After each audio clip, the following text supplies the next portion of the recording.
How to stop wastage of time? Let's talk about this. I'm Dr. Praveen Tripathi. I teach psychiatry with the help of my app, which is Psychiatry by Dr. Praveen Tripathi. And I've been teaching for many years for various institutes. So often this question comes from the side of students that how to minimize the wastage of time. So let's talk about it. Students, imagine a scenario where it's say 11:30 in the night, and you have promised yourself that from tomorrow morning I will study properly, I will not waste time. Say you go to bed with that promise to yourself, and you decide that you'll get up at 8 a.m. in the morning, but you end up waking up at 9:30 in the morning the next day. What is likely to happen? You'll wake up, you are very frustrated with yourself, you are very angry with yourself, very irritable, you curse yourself, and with that foul mood you start the day. More often than not, such days which start with a foul mood, you are not able to study. You end up wasting the rest of the day too. And again the whole cycle repeats. Now this is a very common thing that happens with students. We need to stop that. We have to stop that. How can we stop that? The first thing is you must start thinking in terms of sessions rather than the days. Rather than saying that I wasted my day, it's better to say that I wasted half the time of my morning session. First of all, you have to develop that sense that you are studying in 3 different sessions. One could be called as morning session, one could be called as afternoon session, and one could be called as evening session. So if you wake up late on a particular day, all that has happened is you have lost 1.5 year of your morning, 1.5 hour of your morning session, and that's not too bad. Your afternoon and evening session are still there. So even if you waste 1 hour in the morning, that should not automatically convert into the wastage of the entire day. And this is extremely important because this happens with a lot of people. Similarly, if you wake up even at the right time, but you end up in a conversation with a colleague of yours, or you are stuck doing some work, say you have to fill a form, and you end up wasting 1.5 or 2 hours, or they get used, rather than using the term wasted, I might say that those 2 hours get consumed in doing some activity. Again, the possibility is that you feel very frustrated and you may end up wasting the rest of the day too. But if we could think in the way that, okay, the morning session was devoted to filling of forms, let us now get back to studies in the afternoon and the evening session, then that mental barrier does not creep in. So start thinking in these terms. Just because you wasted a part does not mean that you have to waste the entire day. First thing is that. Second thing is the importance of taking breaks.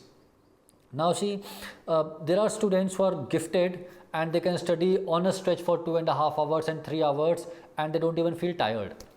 But these are a very small minority of students.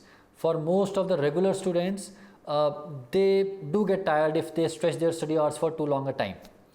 The problem with longer study hours is you take even longer to recuperate. You take even longer to get back to the study table, right? So it's like say you are very motivated and you study on a stretch for 1.5 hours. After that you are very tired, nothing is going inside the head, you take a break and you realize that after studying for 1.5 hours you had to take a break of 2 hours to get back to studies. Compare this with a scenario where you are studying for say 50 minutes in a stretch, which is followed by a 10-minute break. Now 50 minutes does not tire you that much, and a 10-minute break is usually enough to get back to the study mode, and then you can start with the second session. Now this second approach where you are studying for shorter periods of time followed by a short break is much better than studying for long periods of time followed by even longer breaks. Also, the problem with longer study hours is in a stretch. If you stretch your study period for 2 hours or 1.5 hours, the problem is the latter half of that 1.5 hour or 2 hour period, your efficiency drops significantly. Though you are studying, but nothing is going inside the mind. So the efficiency also goes down if the study period is too long. So I would suggest that if you are able to take breaks and keep study hours shortage, that further helps you in stopping the wastage of time, which might happen if you are taking longer breaks. Also student, please ensure that every once in a while you take a day off. I understand that in this study period, these 8, 9, 10 months when you are preparing for the entrance examination, most of us want to study as much as possible, and which is a good thing. But we will have to respect our brain too. We know that burnout is a real thing. if you're doing the same thing again and again, over and over again, you might feel burned out, and then you might end up wasting a couple of days. So it's better that every 7 days or every 10 days you take at least 1 day off. And you know, that 1 day should be totally devoted to fun or entertainment. On that particular day, you should not be studying, or you should not be doing the pseudo studies where you know, just go on Facebook and go on Instagram and, you know, follow the people who are posting about academics. Even that should not be done. Watch a movie, go out for a walk, listen to something good, some good music, and take that 1 day off. When we look cumulatively, say let's take a period of 3 months, 90 days. Say you are taking 1 day off every 7 day or 10 day, you end up taking 9 days off. But if you are studying regularly for those 90 days, it's quite possible that 20 days or 15 days are such when your productivity is very bad. So overall, you actually study more when you are taking regular breaks. You have to ensure that you don't burn yourself out. Also, students, remember that studying regularly for 1 year or even 9 months is a difficult thing. You have to realize that it's not a cakewalk. So there would be days when you struggle, and it's okay. It's okay. You must remember that it's okay that you are not able to perform as well as you want to on some days. Let it be. There is no point beating yourself up. There is no point criticizing yourself too much. There is no point getting too frustrated because 1 day is not going good. Be kind to yourself, because when you criticize yourself too much, you are doing nothing but decreasing your own motivation levels. Don't do that. It's like criticizing a kid. Say a 5-year-old child is trying to do something and you criticize him harshly. What will happen? His self-esteem will go down, his motivation levels will go down.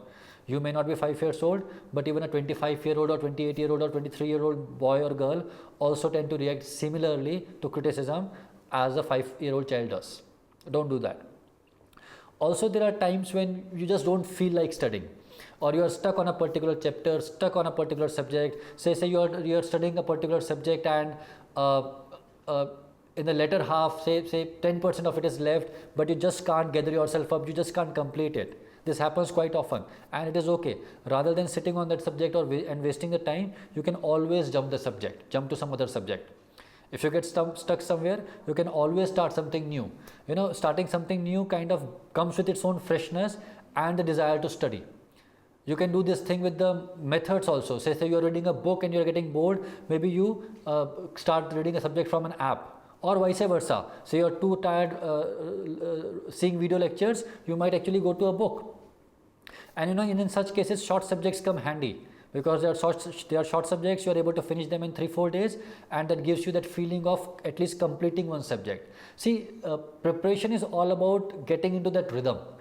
Once you are into the rhythm, when you are studying for a particular number of hours, when you are able to finish a particular amount of course material, you feel good about yourself. When you feel good about yourself, when you feel good about your study, you get that encouragement or motivation to study further.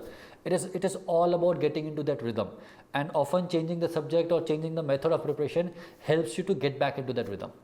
So all these little things can really help you, can really help your studies. And whenever you feel stuck, you can use any of these.